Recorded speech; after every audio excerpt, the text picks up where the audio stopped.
Talk about with you, Elena. Who are these undecided voters then? Well, overwhelmingly, polls say they're people who describe themselves as being in the centre of politics. So there's clearly a space in the middle where people can't quite work out what they should do.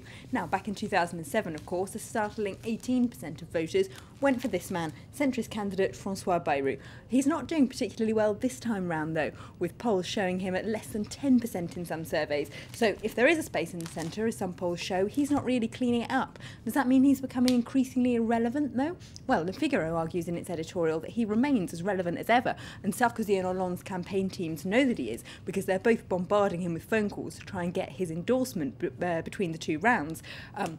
Doesn't necessarily mean they're going to get it, though, even though Sarkozy's team have gone as far as offering him the job of Prime Minister.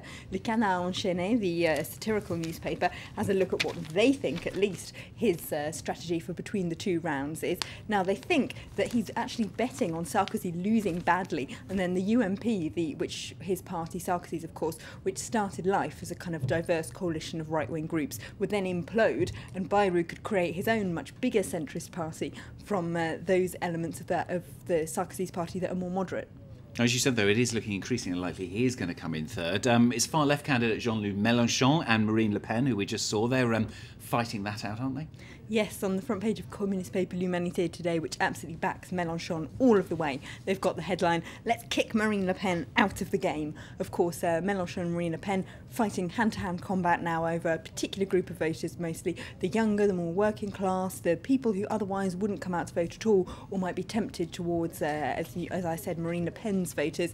Mélenchon has been fighting them on her very own territory, if you like. If she tells them that they don't have any jobs and can't get to the end of the month because immigrants have taken them, he tells them it's the fault of the world financial system.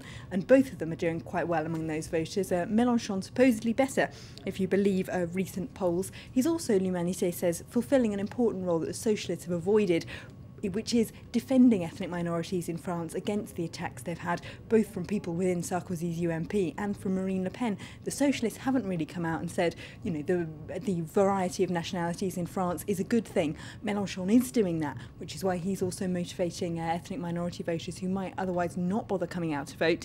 Canard Enchaîné also reckons they've got his secret strategy for between the two rounds. They say he's going to, after it, tell Hollande that he needs to call a referendum on that European budget treaty. Well, as Elena said, then the candidates are working out to court each other after Sunday's first round vote then, but they still haven't closed the deal with voters. Let's bring in Professor Jim Shields from Aston University. Thanks very much for being with us once again, Professor Shields. Why can't that 22% decide then?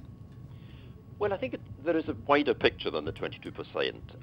If you look at a number of recent polls, there was one showing that abstention could be as high as 32%. That is a third of those eligible to vote.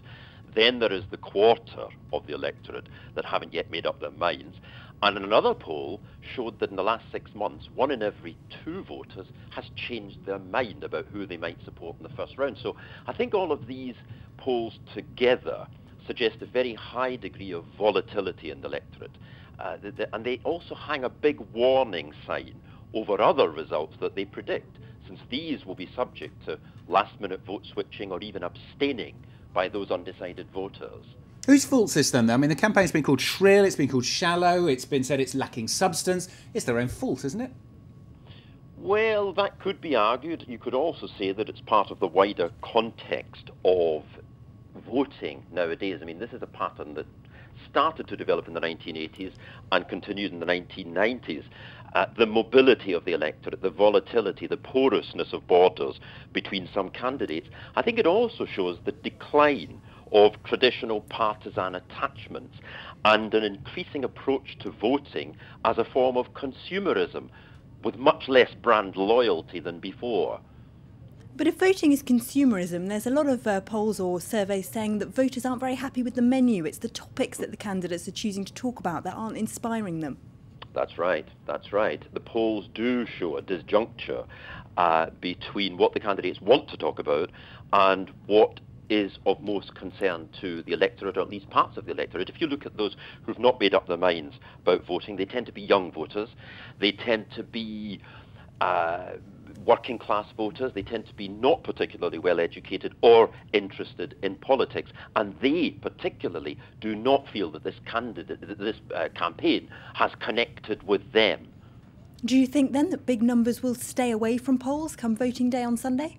Well, this is a real issue. I mean, that poll that I cited that suggests that as many as a third of the electoral register could abstain, that would be a record. And among those who are as yet undecided but who say they will vote, well, some of them may not vote, because often those who abstain are those who failed to select their candidate before the election and who therefore have less motivation to go and vote when they've no commitment to a particular candidate or programme. Some, of course, hesitate through a genuinely reasoned indecision, but others simply don't connect with those competing for election and therefore with the election itself. Jim Shields, good to get your views this morning. That's Jim Shields from Aston University. Thanks very much for being with us on Campaign Chronicles, and thanks, of course, to Elena as well. More Campaign Chronicles tomorrow. Coming up next, it's going to be time for culture. How do you know, whether an action-packed French film